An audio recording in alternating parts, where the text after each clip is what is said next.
안녕하세요. 이 시간에는 가축분뇨 액비화 기술에 대해서 설명을 드리겠습니다. 액비화는 액상분뇨, 즉 슬러리, 수분이 많은 분뇨의 분뇨를 자원하는 데 가장 적합한 기술이라고 할 수가 있겠습니다. 자, 그러면 액비화 기술에 들어가기 앞서 일단은 우리나라 축산 현황에 대해서 잠깐 좀 말씀을 좀 드리겠습니다. 우리나라의 축산업의 위치가 상당히 농업에서 차지하는 비율이 상당히 많죠. 높죠. 그래서 18년도 기준으로 해가지고 농업 총 생산액이 50조인데 축산에서 벌어들이는, 즉 생산해가지고 나오는 금액이 한 20조 정도 됩니다. 그래서 전체 농업의 한 40% 가까이가 축산업에서 나온다, 이렇게 이제 이해를 하시면 될 것 같습니다. 자, 그러면 이제 10개 품목, 그러니까 농업 생산하기 제일 많은 단일 품목 중에서 10개로 이제 순서를 해보면 1위가 쌀입니다. 그리고 2위부터 6위까지, 그 다음에 8위가 이제 축산물인데요. 2위가 가장 많은 돼지 품목이 되겠습니다. 그 다음에 한우, 육개, 우육, 오리, 그 다음에 8위가 계란. 그래서 전체 상위 10개 품목 중에서 축산이 차지하는 품목이 6개나 된다는 거죠. 그만큼 축산업이 우리 농업에서 차지하는 비율이 상당히 높다, 이렇게 말씀을 드릴 수가 있겠습니다. 자, 이렇게 축산이 이렇게 발전을 하고 있는 반면에 가장 큰 문제는 사실은 현재 축산 환경에 대한 규제 강화가 계속 이루어지고 있다는 겁니다. 또 한 가지는 가축 질병도 해마다 계속 증가가 되고 있고, 그런 부분이 사실은 축산농가의 사육 심리를 상당히 위축하고 있다고 이제 봅니다. 첫째로 이제 가축 사육 거리 제한이라는 게 이제 생겨가지고 그 조례로 각 지역별로 축종별로 거리 제한을 두기 시작해가지고 실질적으로 신축이나 개축이 상당히 제한되어 있다고 생각을 합니다. 이 점차적으로 이제 제한 지역이 점점 확대되어 있고, 또 한 가지 이 방류수 수질 강화 등에 따라서 정화 처리하는 그런 방류수 수질 기준이 점차적으로 더 강화가 되고 있다는 거죠. 또 한 가지는 이제 그전에는 이제 무허가 축사로 그냥 이렇게 축산을 하다가 2019년 무허가 축사를 양성화 시키지 않을 경우에는 이제 철거를 해야 된다는 그런 이제 환경부의 이제 법 개정에 따라서 작년까지 무허가 축사에 대한 양성화가 이제 시작이 됐었죠. 그래서 1년 동안 유예를 시키고 나서 이제 금년 3월 25일부터는 이제 본격적으로 무허가 축사를 가지고 있는 분은 자진 철거하든지 사실 위법적인 상황이 돼버린 거죠. 또 한 가지는 이제 밀집 사육 등으로 인해서 상당히 분뇨 발생량이라든지 악취 발생량이 상당히 많이 증가가 되고 있고, 질병 발생도 상대적으로 상당히 높아지고 있는 그런 상황입니다. 이 보시는 사진은 뭐 여러분들이 아마 잘 아실 거예요. 전국의 주요 도로를 보면 곳곳에 이런 프랜카드가 붙어져 있습니다. 반면에 이제 우리 축산농가 수가 2000년도 기준으로 해가지고 한 60만 호, 56만 호가 됐었습니다. 근데 작년 말 기준으로 한 11만 호로 줄어들었죠. 그만큼 이제 축산농가가 5분의 1 정도로 감소가 됐습니다. 감소가 된 가장 큰 이유는 여러 가지 이제 이유가 있겠지만, 아무래도 이제 환경 규제라든지 또 전업화 기업화됨에 따라서 소규모 축산농가들이 이제 축산업을 접었다는 이제 그런 의미도 되고, 또 한 가지는 가구마다 사육 두수가 많아졌다는 그런 또 이유가 되겠죠. 그래서 농가당 가축분뇨 발생량이 많아지다 보니까 상당히 가축 분뇨 처리하는데 이제 어려움을 겪고 있다 이렇게 볼 수도 있겠습니다. 자, 그러면 이제 우리나라에서 지금 키워지고 있는 주요 축종이 이제 분뇨를 이제 배출을 하고 있는데 축종별로 배출원 단위가 어떻게 되는지 한번 살펴보도록 하겠습니다. 일단 한우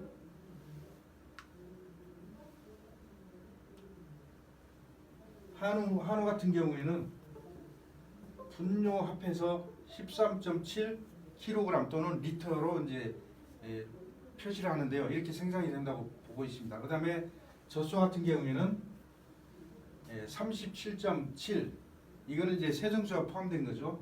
그 다음에 돼지 같은 경우에도 5.1 이것도 세정수가 이제 포함된 그런 분뇨 배설량이 되겠습니다.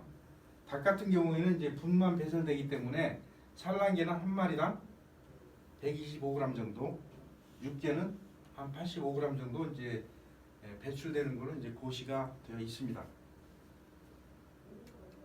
자, 그러면 자세하게 보면 표시가 그대로 있네. 잠깐만 이걸 다 지우겠습니다.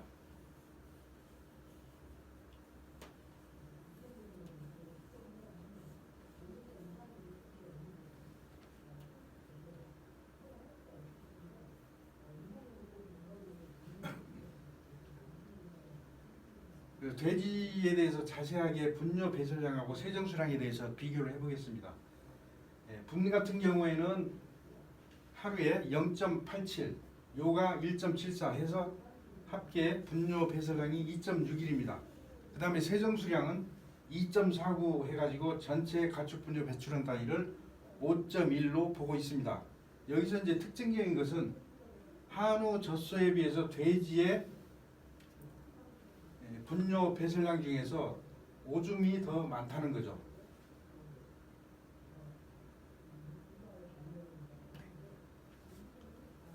다른 축종의 한우 젖소에 비해서 오줌의 배설량이 분보다 더 많다는 겁니다. 그럼 어때요? 돼지 같은 경우에는 오줌이 많고 그 다음에 세정수량이 거의 분뇨 배설량과 거의 비슷한 그런 양으로 배출되기 때문에 돼지의 분뇨는 액상으로 처리될 수밖에 없다. 이렇게 이제 보실 수가 있습니다.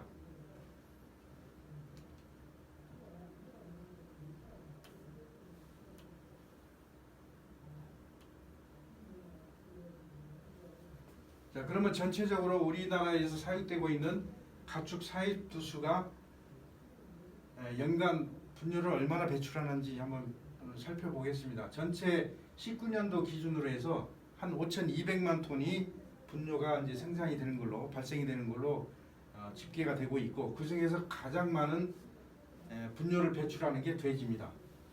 보시는 바와 같이 전체 배출량의 40%를 차지하고 있습니다. 자, 그러면 이렇게 발생된 분뇨는 어떻게 처리가 되는지 한번 보겠습니다. 자원화되는 비율이 91.4% 정도 이렇게 돼 있는데요. 그 중에 이제 퇴비가 거의 80%, 액비가 11.5%가 되겠습니다. 그래서 이 액비의 11.5%는 거의 돼지 분뇨를 액비하는 걸로 그렇게 이제 보시면 될 것 같습니다. 자, 그러면 가축 분뇨 발생량별로 이제 시도별 상위 1, 2, 3위를 한번 살펴봤습니다. 한우 같은 경우에 한우를 제일 많이 키우는 게 이제 경북입니다.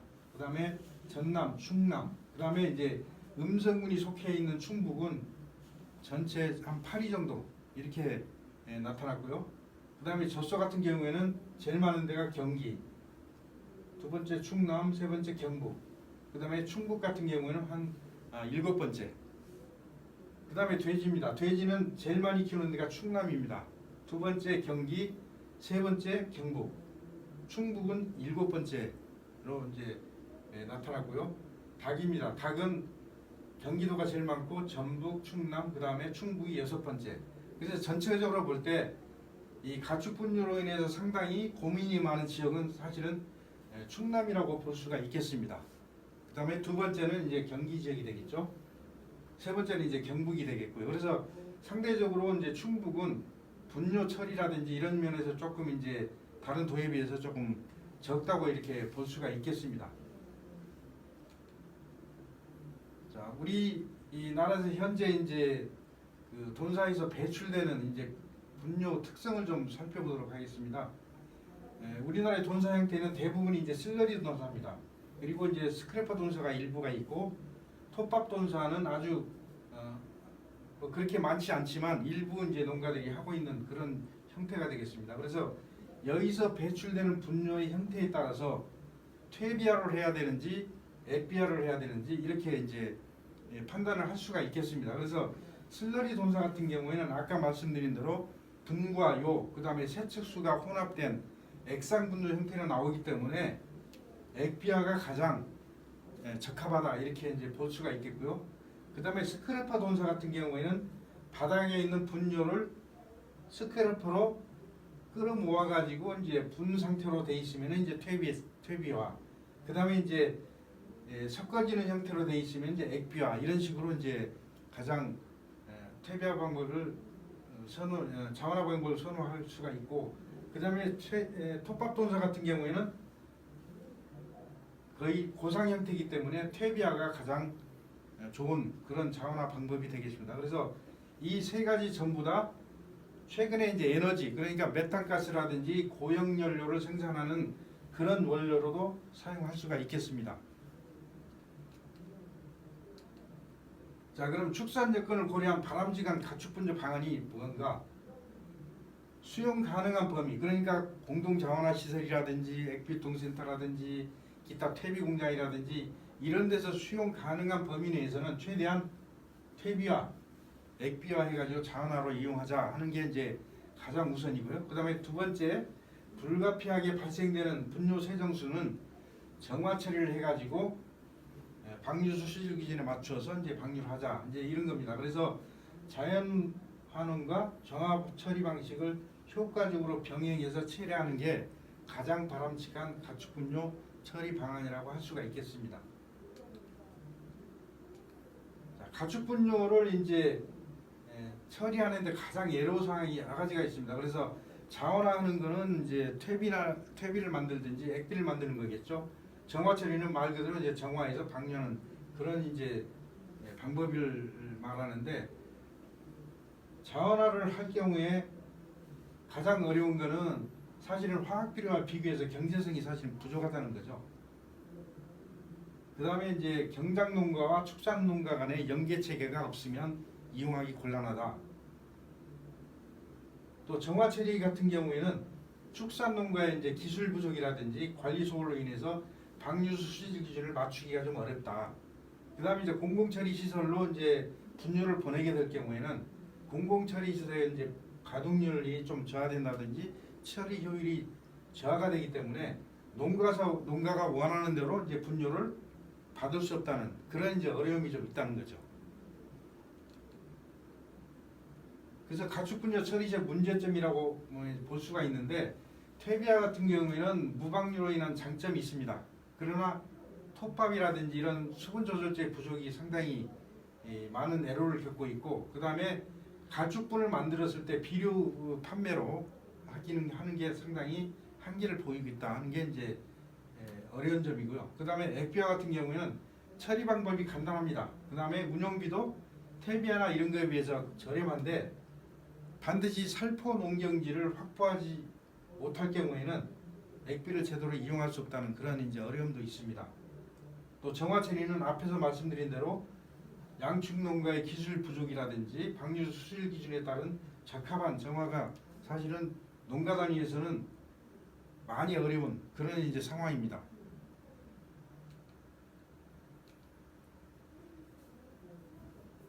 퇴비 액비를 만드는 관점이 상당히 이제 축산농가와 퇴비 액비를 쓰는 경종농가의 관점이 틀립니다.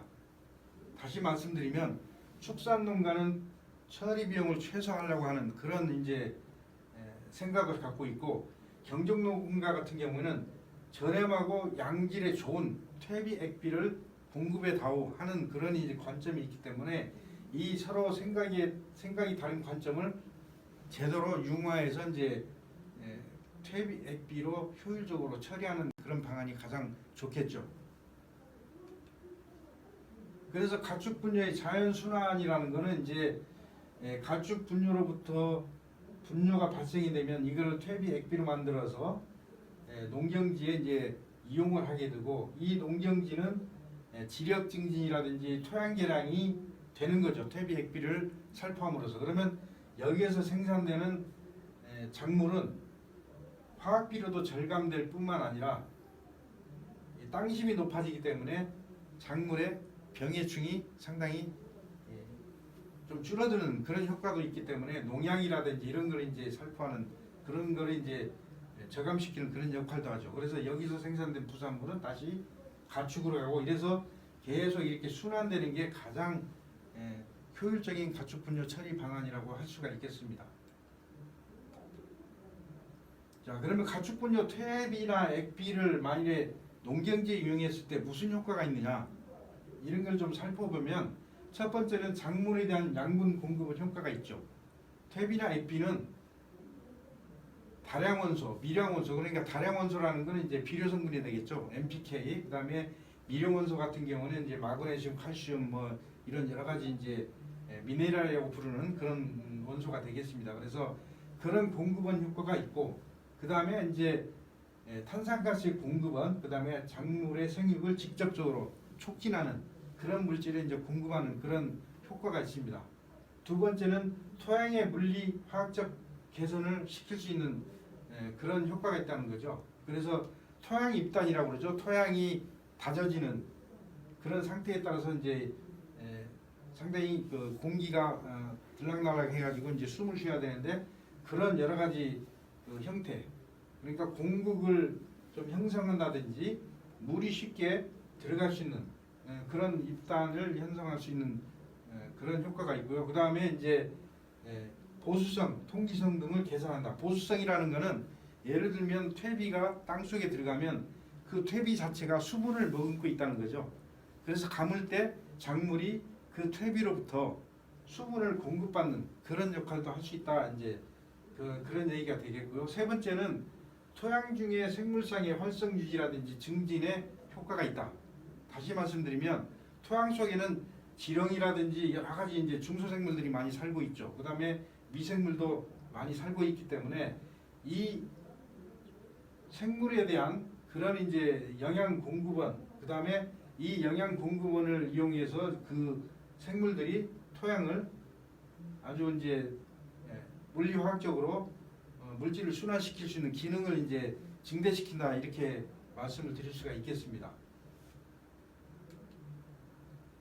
자, 그럼 가축 분뇨 처리 방법은 뭐 아시다시피 가장 대표적인 것이 이제 퇴비화가 되겠죠. 두 번째 이제 액비화, 나머지 이제 세 번째는 이제 에너지화 쪽이 되겠죠. 그래서 이번 시간에서는 액비화에 대해서 이제 말씀을 좀 드리겠습니다.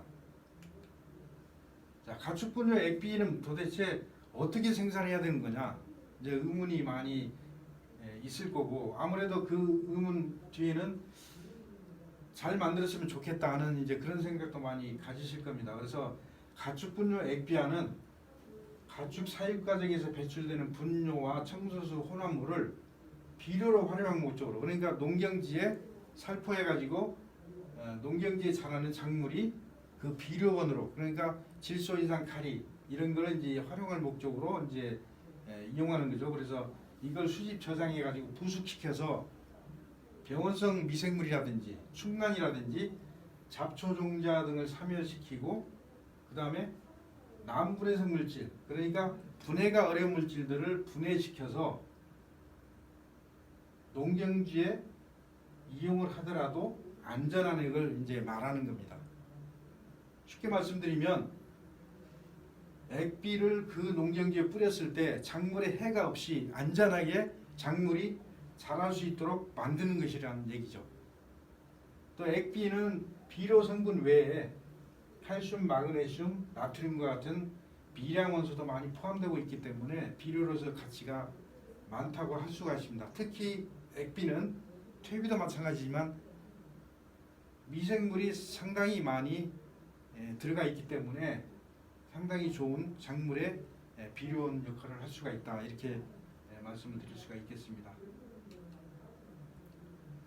자, 액비아의 필요성은 뭐 이제 퇴비아와 액비아의 이제 비교를 해봤는데 퇴비아 장점은 액비아의 단점입니다. 그 다음에 퇴비아의 단점은 또 액비아의 장점이 될 수가 있고 그래서 전체적으로 볼 때 액비아라는 것은 가장 큰 단점은 취급이 용이하지 않다는 거죠. 액상물이기 때문에 운반이라든지 포장이라든지 이게 상당히 제한적이기 때문에 그게 상당히 어렵다. 또 장거리로 이제 이송하는 것도 상당히 어렵다. 그런 이제 단점들이 있지만 장점으로는 이제 처리 비용이 상당히 적게 든다. 또 액상 분뇨의 처리에 가장 효과적이다. 이렇게 이제 볼 수가 있겠습니다. 자, 액비를 이제 만들면 액비가 비료로서 농경지에 환원되기 위한 그런 조건이 있습니다. 첫 번째가 이제 균일성입니다. 두 번째 액상화, 저접착력, 무악취. 그 다음에 작물에 대한 피해가 없어야 되기 때문에 반드시 발효 처리가 돼야 된다. 이 5가지의 조건이 맞춰져야 농경지에 환원하기 좋다. 이렇게 얘기할 수가 있고요. 균일성이라는 것은 액비를 샘플로 떴을 때 상당히 모든 게 다 균일하다는 거죠. 물과 같이 성분이 골고루 혼합되어 있는 그런 상태를 얘기하는 거고요. 액상화나 저접착력은 거의 비슷한 얘기인데 액상화라는 것은 물 같은 형태로 만들어져 있다는 거죠. 그 다음에 저접착력은 물과 같은 형태가 되기 때문에 설령 이게 작물에 묻는다고 하더라도 접착되지 않고 그냥 흘러내려가지고 작물에 해가 없는 그런 상태가 된다는 거죠. 그 다음에 이제 악취인데 이거는 발효 처리가 되면 악취가 없어지기 때문에 네 번째, 다섯 번째는 거의 같은 얘기가 될 수가 있습니다. 자, 이렇게 이제 액비로 이제 만들게 됩니다. 가축으로부터 분뇨가 발생이 되면 이거를 액상화 처리해서 액비로 만들고 고액 분리한 이제 고형분은 이제 퇴비화로 만드는데 이런 액비가 경지에 환원이 되게 되면 이 액비 중에 있는 질소 성분, 그러니까 암모늄 질소라는 거는 이제 식물체에 흡수돼 가지고 작물이 자라는 그런 영양원이 되는 거고요. 그다음에 암모니아 형태로 이제 공중으로 희산이 되는 거고, 그다음에 질산된 질소는 이제 식물체에 일부 흡수가 되지만 이게 이제 너무 많이 살포가 되면 지하수로 용탈이 돼 가지고 지하수를 오염시킬 수 있는 그런 이제 부분도 있다. 그다음에 질소라든지 아산화질소 형태로 이제 공중에 휘산된다. 이렇게 볼 수가 있겠습니다. 자, 액비를 이제 만드는데 가장 대표적인 방법이 호기성입니다. 호기성 액비. 쉽게 말씀드리면 액상의 분뇨를 교반하면서 폭기 처리하는 방법입니다. 그래서 말 그대로 호기성 미생물에 의해서 액상 분뇨 중에 있는 유기물을 분해시켜서 액비를 제조하는 그런 방법입니다. 그래서 반드시 호기성 미생물이 활동할 수 있는 조건을 만들어줘야 된다는 거죠. 자, 호기성이라는 것은 말 그대로 공기를 좋아하는 그런 미생물이죠. 그래서 공기를 좋아하기 때문에 어때요? 액비를 만드는 저장조에 공기를 계속 지속적으로 공급을 하게 되면 아무래도 호기성 미생물이 증식을 하면서 유기물을 빨리 분해할 수 있겠죠. 그런 이제 조건들을 갖춰줘야 된다.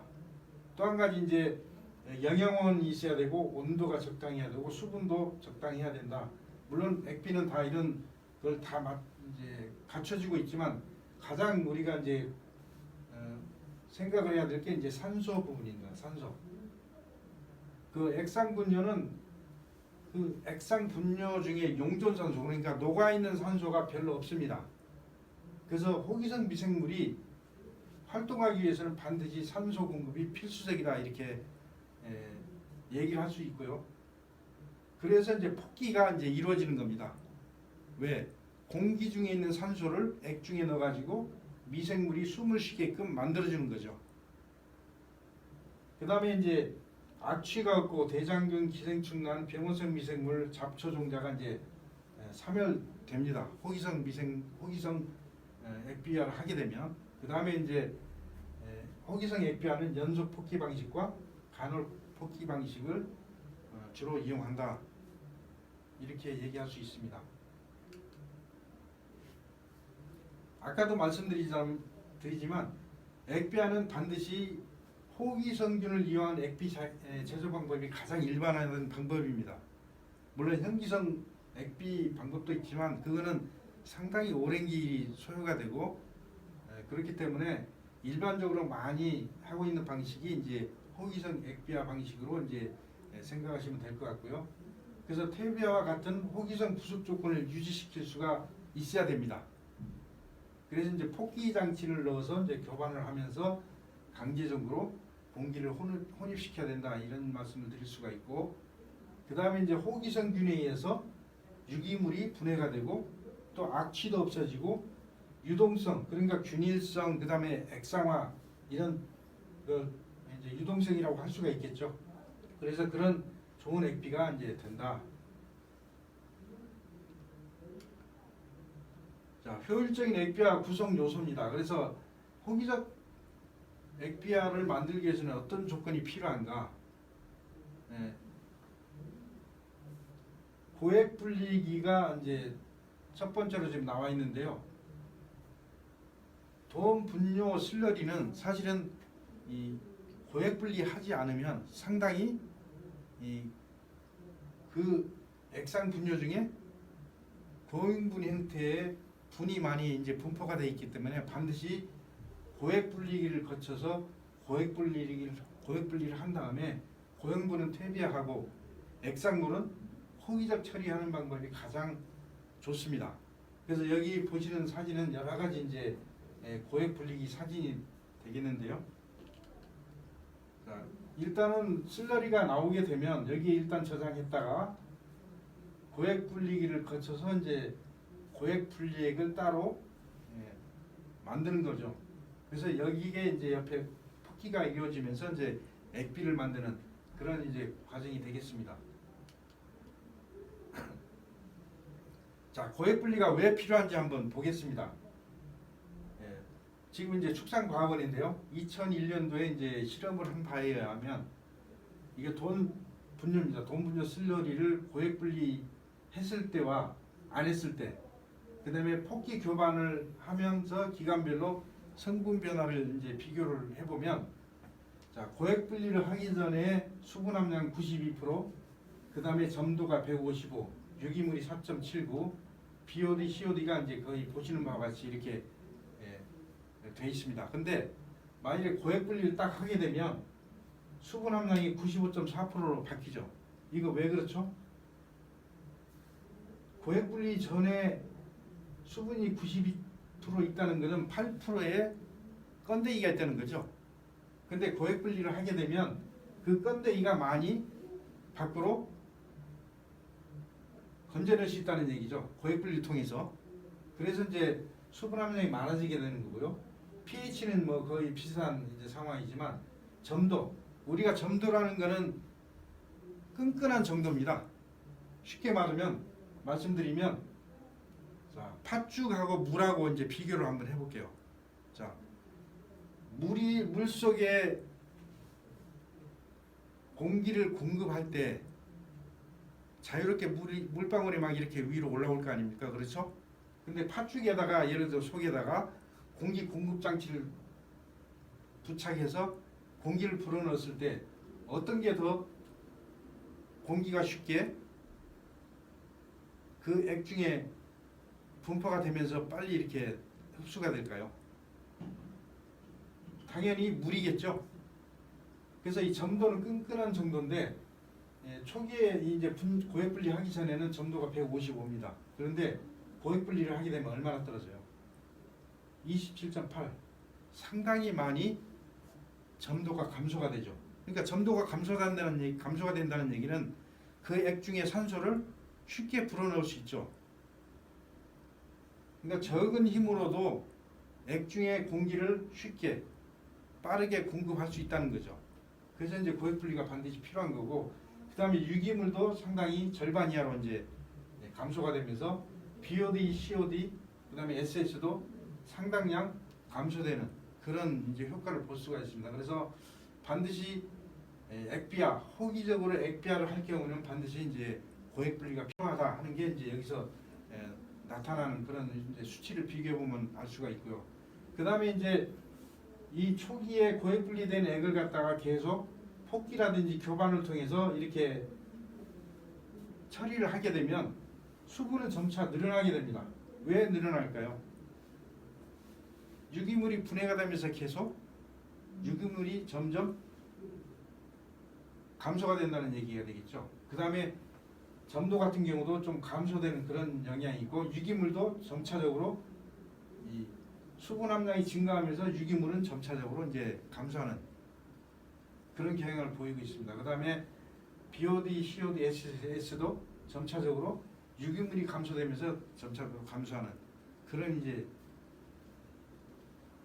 비교를 해보시면 될 것 같습니다. 그래서 고액분리 이점이라는 것은 슬러리 부피를 15에서 20% 정도 감소시킨다. 그 다음에 고형 분량이 그 액 중에 5에서 30%가 이제 제거가 되고 인산, 특히 인산이 20에서 60%가 감소가 된다. 그 분뇨 중에 인산이 많이 분포되어 있는 게 분 속입니다. 분.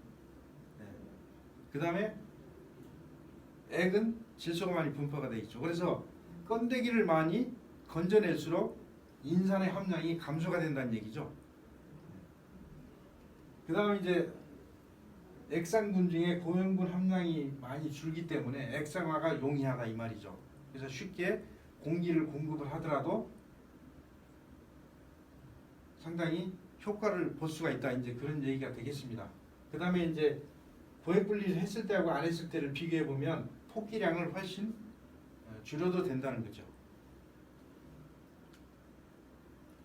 그래서 이제 고액 분리된 액상물은 어디다 저장을 하느냐? 이제 여러 가지 이제 저장조 형태가 나와 있습니다. 근데 이거는 원래 잘 만들어진 액비를 저장하는 그런 역할로 사실은 써야 되는 거죠. 그래서 PDF 판넬로 되어 있는 거라든지 범랑 판넬, 콘크리트 저장조, 그 다음에 이제 아연 도금, 유리 코팅 판넬, 스테인리스 저장조 등 여러 가지가 이제 쓰이고 있습니다. 그래서 이 저장조 안에 이제 밑에다가 바닥에다 이제 이런 공기를 공급할 수 있는 상기관을 설치를 해가지고 계속 공기를 공급해 줄 수 있는 그런 이제 상기관을 설치를 해야 되고요. 그 다음에 이제 이거는 이제 교반기입니다. 수중 교반기. 그래서 계속 교반을 해주면서 침전물이 될 수 있는 대로 생기지 않도록 계속 이제 교반을 해주면서 액비를 만드는 그런 이제 장치가 되겠습니다. 그래서 보시는 사진에서 보시는 바와 같이 이 공기를 계속 불어넣어주게 되면 이제 공기가 이 액 속에 전달이 되는 거죠. 그러면서 점차적으로 액비가 만들어집니다.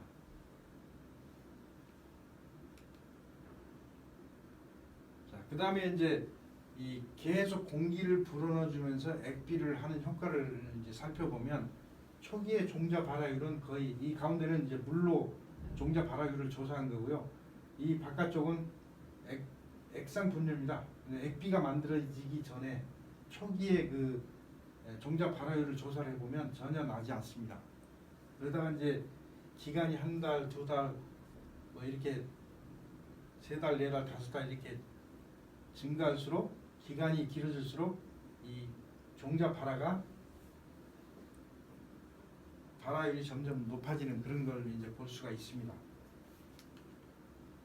그 다음에 이제 원형 여지 크로마토그래피법이라고 해가지고 액비가 만들어질수록 이런 톱니바퀴 형태가 상당히 뚜렷하게 나타나는 거죠. 그래서 이걸 가지고 그 전에는 부숙 여부를 이제 판단할 수가 있었고, 그 다음에 초기의 액비의 색도하고 거의 액비가 만들어진 이제 색도를 보면 상당히 차이가 있죠. 그래서 초기에는 거의 검은색이었다고 하면 액비가 만들어지면서 완료된 시점에서의 액비 색깔은 거의 진한 커피색이 난다. 그래서 진한 커피색이 날수록 액비가 잘 만들어졌다 이렇게 이제 판단하셔도 될 것 같습니다. 이제 아까 이제 뭐 그 상기관을 얘기했는데요. 이제 저장조에다가 상기관을 얼마나 어떻게 설치해야 할 건가 하는 거에 이제 액비 자원화 표준 설계에 의한 거 보면 양돈, 예를 들면 돼지를 10,000마리 키웠을 때 액비화 시설을 할 경우에 그 액비화 시설 내부에 상기관을 얼마나 많은 상기관을 설치해야 할 건가 하는 걸 이제 계산한 식입니다.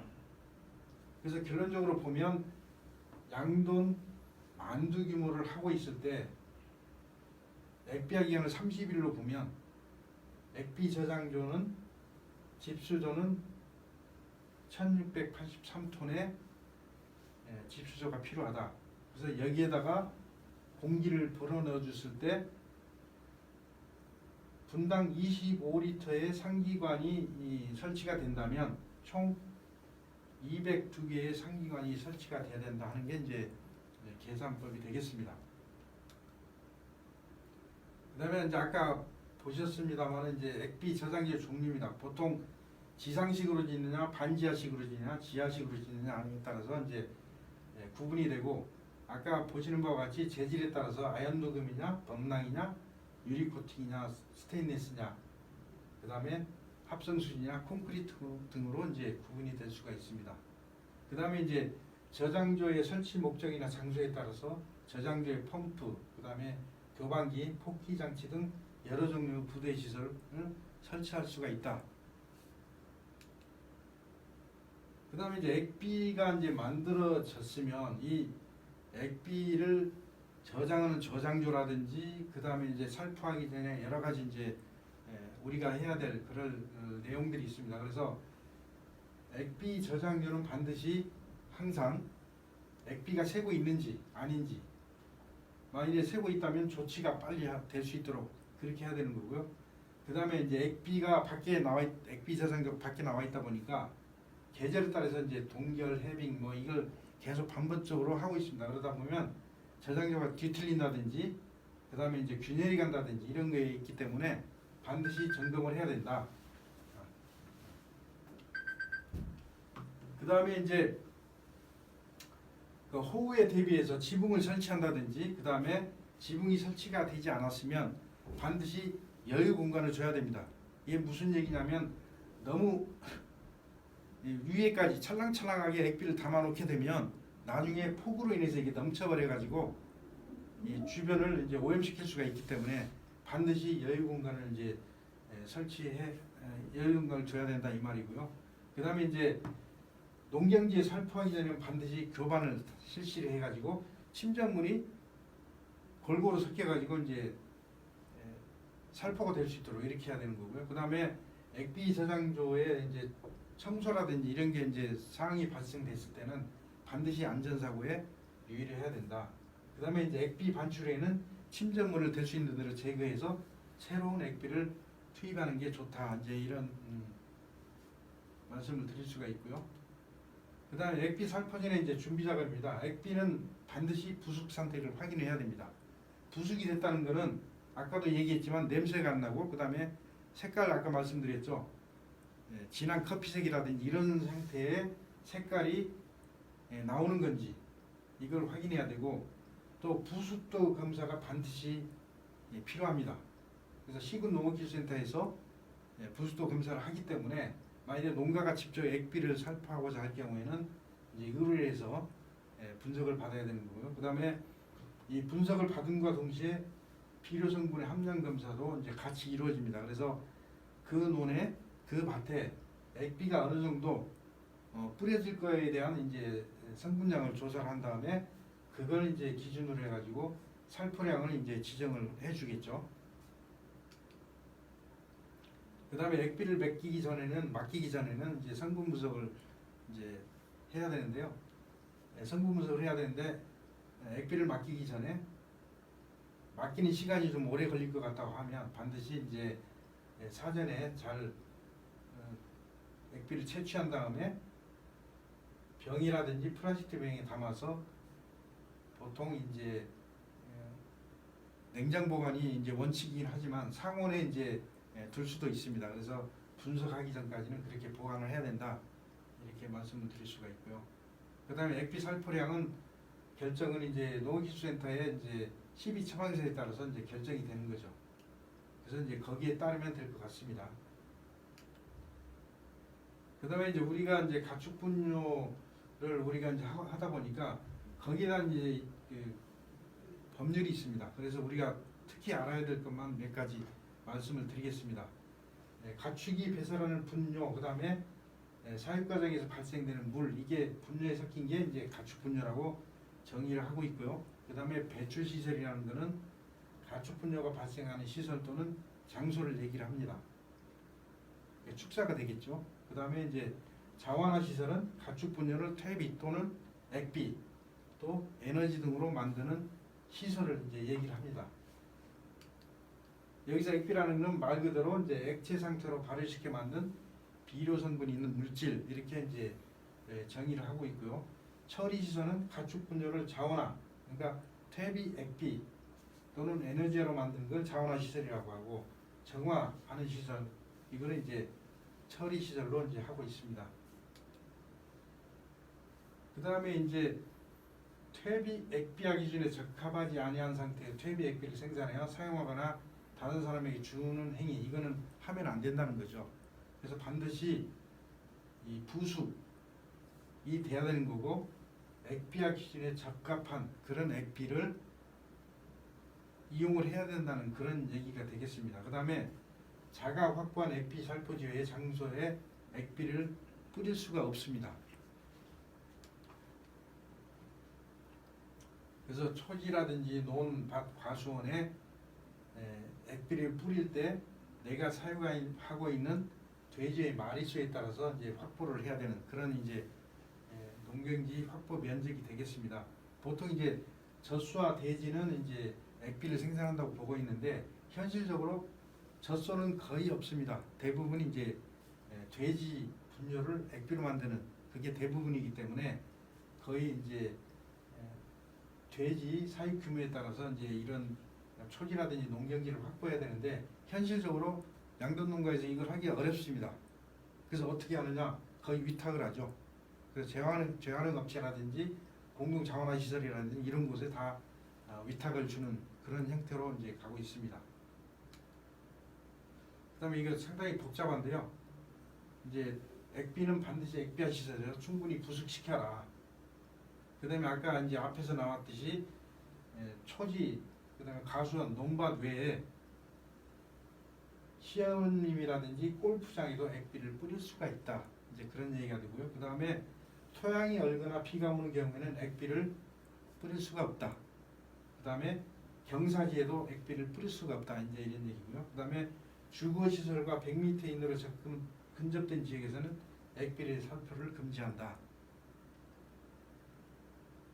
그러나 이제 시장 군수 구청장이 액비 살포가 주거 시설에 영향을 미치지 아니한다고 인정하는 경우는 살포할 수 있다. 이제 이런 얘기가 되겠습니다.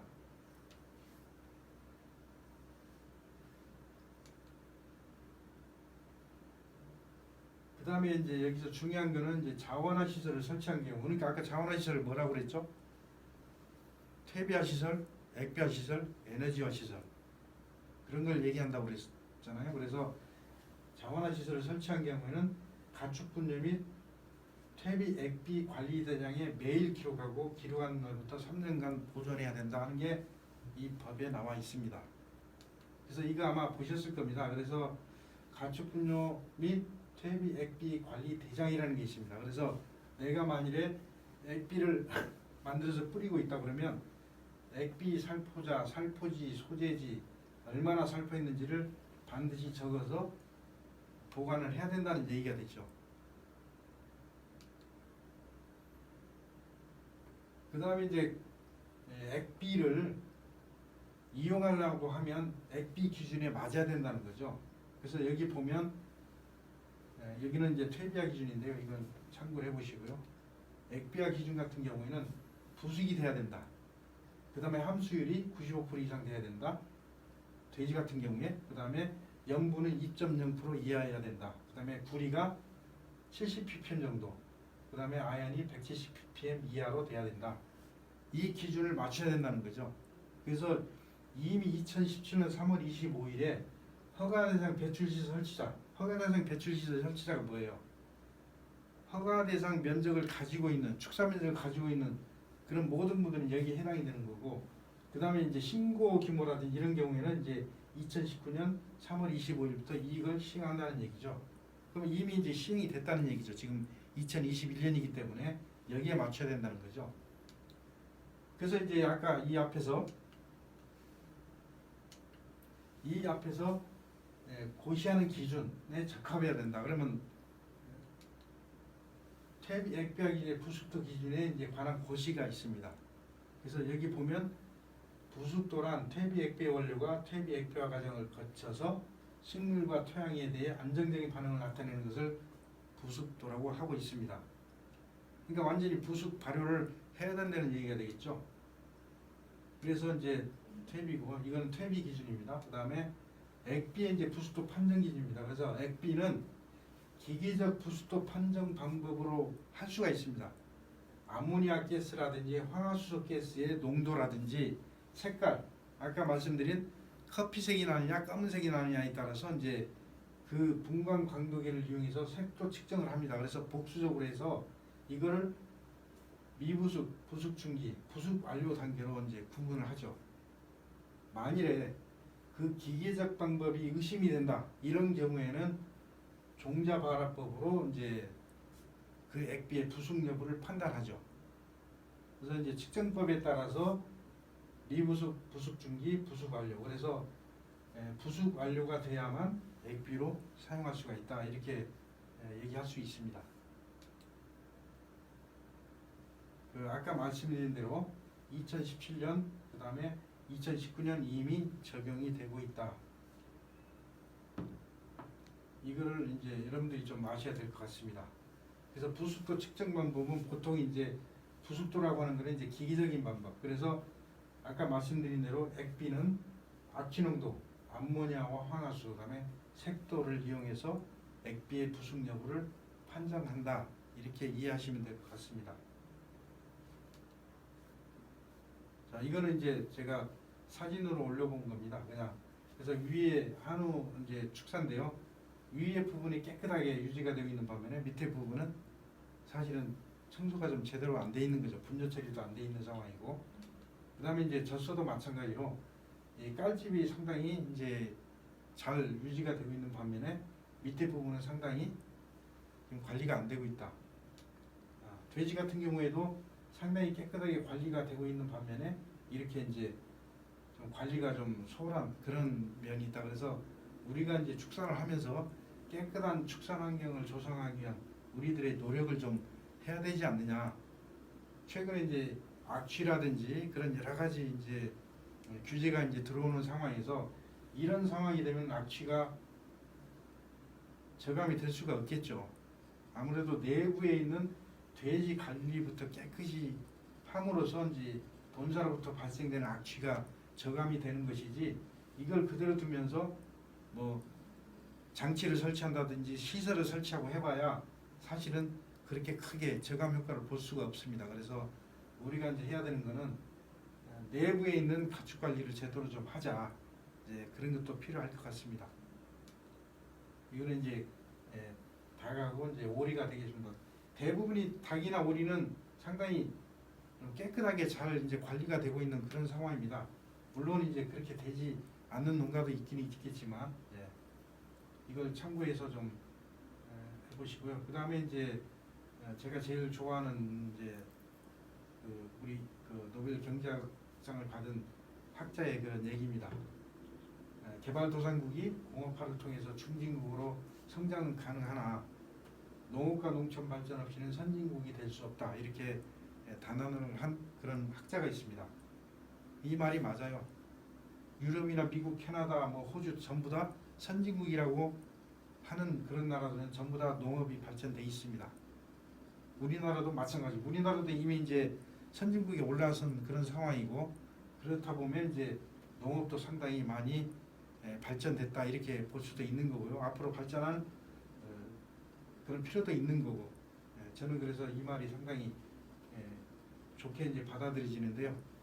농민 여러분들도 좀 이렇게 이런 생각을 가지고 축산업에 계속 매진을 하셨으면 좋겠습니다. 이상 마치겠습니다.